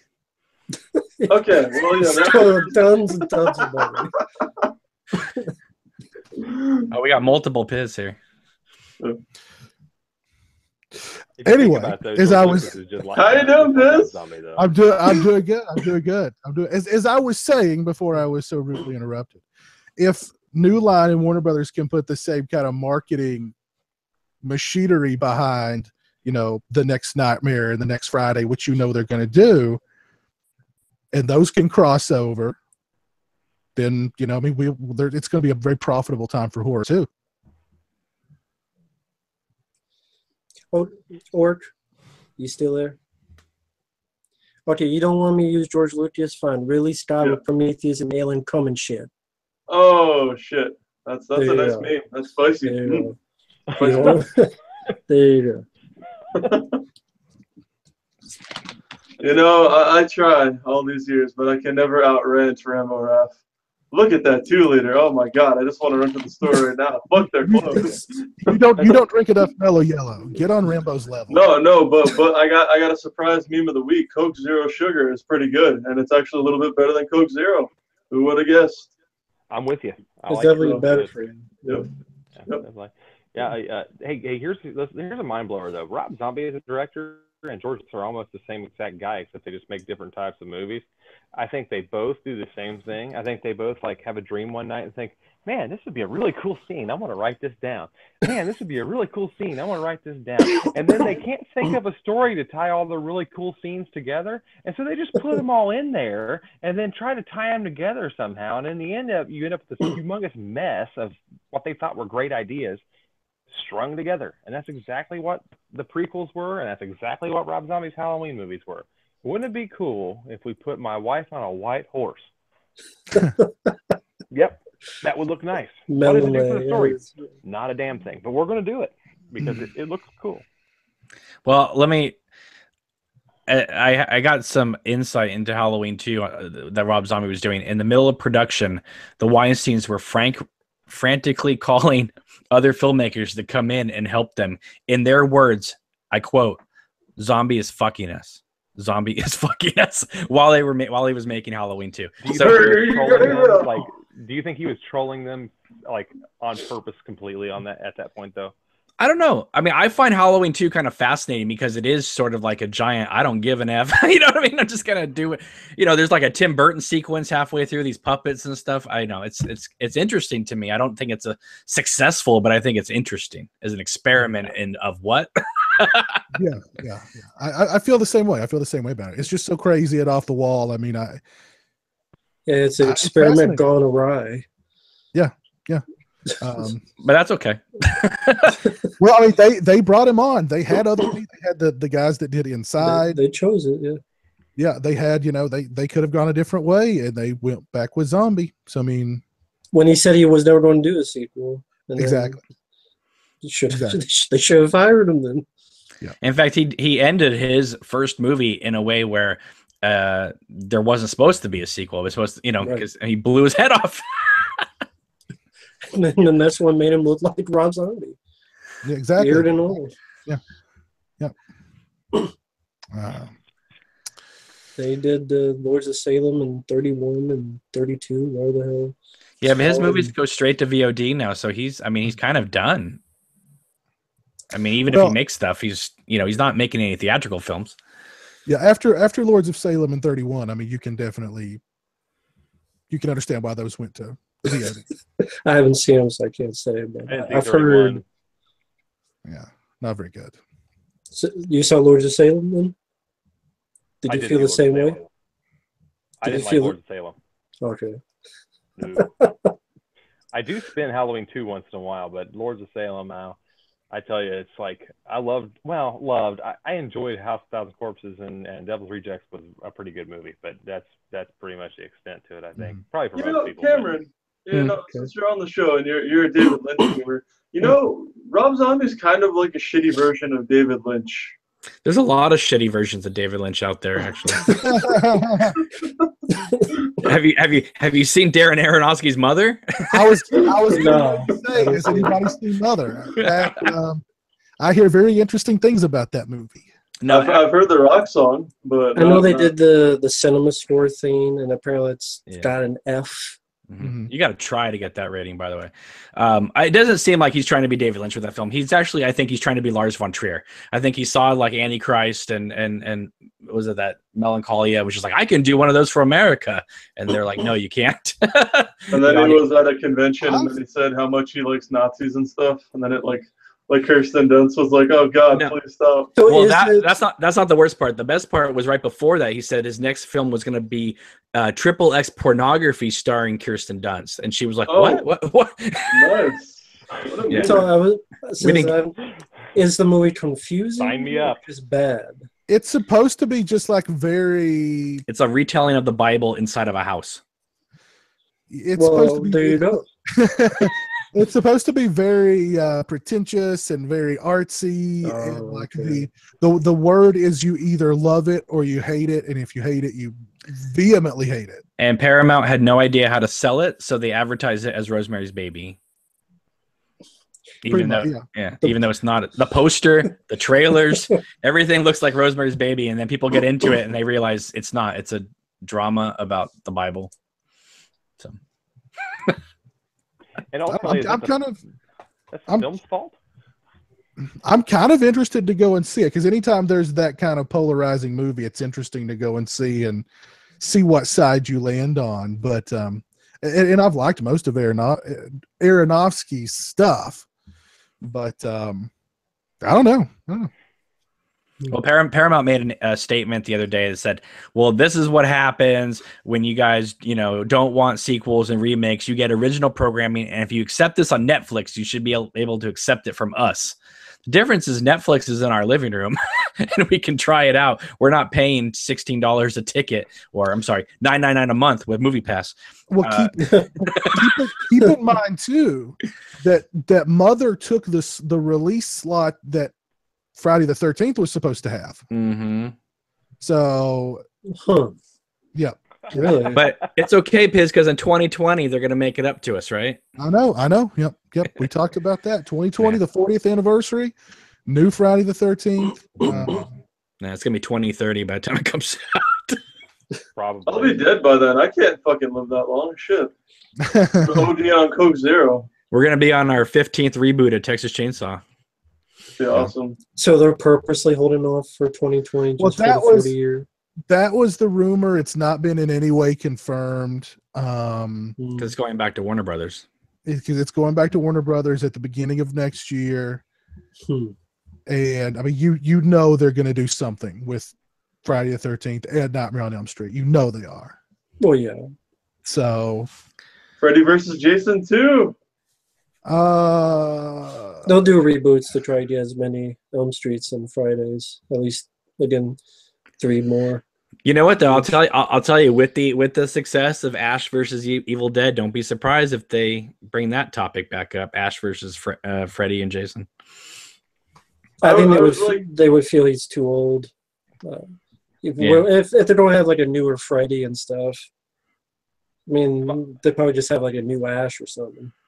Listen, Pennywise versus Dumbo's mom. If Warner Brothers is smart, Pennywise versus Pinhead.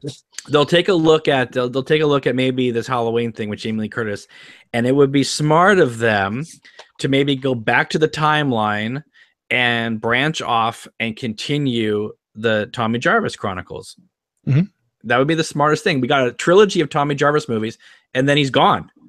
Like he's the only foe against Jason that survived 3 times. Well, but twice. I'm sorry. Who would be Tommy? Would we look at Corey Feldman? Would we look at Tom Matthews? No, new person. Okay. Edward Furlong, so he can touch him like he did. No. Edward Furlong will stop Jason by groping him. I do think that going back to the Tommy Jarvis story would be a great, kind of fan service kind of thing. And then you could use that to bridge it and bring in, because I know what's her name, Amy Steele, and a lot of them want to come back and do sort of the women of Jason that survived. And I think that would be pretty cool if you brought back some people, and Tina's still doing her telekinesis and stuff. You could, if you have the right writer, you could do something really cool with that. Like sort of especially if you're doing a 40 year of Friday the 13th, then you make it a huge like anniversary movie. But I don't think they view them in the same way Jamie Lee Curtis. First off, because Jamie Lee Curtis is a big star outside with True Lies and stuff. And second off, a lot of those were not in the first movie. Right. But Kevin Bacon was. Maybe he'll come back. The sequels. That would be cool. Bring Kevin Bacon back as Tommy Jarvis. Yes, that'd be awesome. That would be awesome. I'm on board. Sign me up. Green light. That'd be great. Yeah, that'd be great. Yeah, that'd be great. I mean, he's doing Tremors, so might as well. They're rebooting Tremors? Yes! Woohoo! Wait, this can't be doing the sequel to Tremors with Kevin Bacon. Oh my god! Holy shit! My ears, man. Thank God. Well, guys, let's go ahead and wrap it up. And yeah, I mean, closing thoughts on the immediate future of horror. Are you guys excited? Are you optimistic? Are you? I mean, what do you think? I'm scared to death because Hollywood never learns the right lessons from these things. So we're gonna get a ton of horror movies, but I'm scared we're gonna get the wrong kind of horror movies. As long as Eli Roth produces all of them, I'm fine. There you go. That's master of horror, Eli Roth. Yeah, get it right, Orc. Give the man his proper respect. All right. Master of I blew Tarantino in the closet of horror. Fucking Roth. There you go. Well, we talked about a project Eli Roth is working on that if he pulls it off, I will forgive a lot.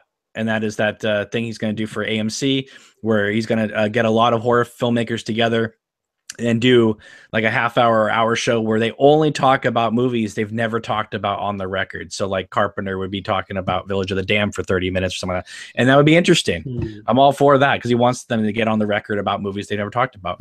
Because we don't have Wes Craven talking about Deadly Friend or Summer of Fear. We don't have that recorded. Right. So if he pulls that off, I'll forgive a lot. And the one movie that people want to see from Eli Roth, he's like refusing to make Thanksgiving. Mm-hmm. You know, that's the only movie we want to see from Eli. Make that movie, Eli. We don't want to see you doing a Death Wish remake. We don't want to see you doing. We will just do Thanksgiving. Okay, so you won't give Death Wish remake a chance, but not just messing with you. I don't. That looks like shit anyway. So. Yeah, not giving the Death Wish remake. Did you see the trailer, Piz? Still not seen the trailer. Okay, it's horrifying. Yeah, still not seen that. No desire. But yeah, Andrew Rambo, any optimism toward the immediate future of horror? Are we gonna? Is it a good time to be a horror fan? Will this new horror renaissance be short lived? What do you guys think? Feel free, Andrew. You think, Rambo? Oh well, I think we can't stand in its way as kind of the old school of horror fans. I mean, you know, the movie that may catapult horror back into the forefront may not be our cup of tea, but we kind of got. I mean, I liked it, but I mean, we need to see it out. You know, let's see it be made, and you know, and hopefully it'll lead the path towards more original content in the future. But that'll ultimately come down to, like you said, like I think Cameron said, the Hollywood making the right horror movies. Will they be willing to take the risk on something that's not a sure bet, like a Stephen King novel? That's what we need to see with this success. Take some shots, take some chances, and hope that we land someplace not only familiar, but also maybe new as well, that is every bit as popular, you know? Hopefully. There you go. Rambo? I mean, I'm the skeptical guy, but I know, realistically enough, I'm in the minority, and I'm fine with that. It doesn't matter to me either way. I mean, if a movie comes out, it's good, great. If not, like Andrew said, it's going to happen no matter what. So, oh well, we'll see. I know there's a lot of horror movies coming out. There's the Happy Death Day thing. There's Jeepers Creepers 3. There's all this other stuff. I know Orc is really looking forward to Jeepers Creepers 3. I think Salva is his favorite filmmaker. Yeah. As far as the shit he's done, you know, it's kind of fucked up. But Jeepers Creepers 1 and 2 are good movies. Some people don't like to. I think they're good. If we're talking about separating the art from the rape, you know, kind of thing. And then with Polanski, man, like I haven't seen Repulsion. I'm kind of noob, I know. I was about to watch it on Shudder, but I like Rosemary's Baby. Pretty good, classic. Orc, why don't you send us off with a dank meme or just send us off with some inspirational words? Okay. It's not how hard you meme in life. It's just when you meme in life. And it's kind of like, you know, volunteering and doing charity work. It's like, you know, if you meme and you could, you know, make someone smile and they're having a shitty day, that's all you really need in life. And, you know, if you can meme, you can dream. That's basically what I'm saying. Yep. There you have it. There you have it. Don't dream it, meme it. There you go. There you go. Let me just remind everybody that Thursday, the 28th, the Sausage Factory Season 6 will be kicking off. We will be doing 3 straight weeks dedicated to the memory of George Romero, a George Romero 3-week tribute. That all gets kicked off on Thursday, September 28th. Mark your calendars over on the Sausage Factory YouTube channel. So, yeah. Thanks for tuning in tonight. Big thanks to everybody. We've had a very lively chat. I want to give a big thanks to everybody who participated in the chat tonight. Matt, Click the Cosigner, Ronald Yoder, Movie Man 95, DJ Donley, Claire. Let me see. We got Jerpin hanging out with us tonight as well. A lot of people hanging out with us tonight. So thanks to everybody who hung out and participated. And big thanks to everybody here who joined me tonight. Rambo, Andrew, Orc, Cameron. Extra special thanks to Orc for that inspirational closing. I hope everyone took that to heart. Don't just dream it. Get out there and meme it. So no, that's a T-shirt. That is. With Orc's face on it. All right, guys. You guys have a great one. We'll see you guys soon over on the Sausage Factory. You guys have a great one. Peace. Peace out, YOLO.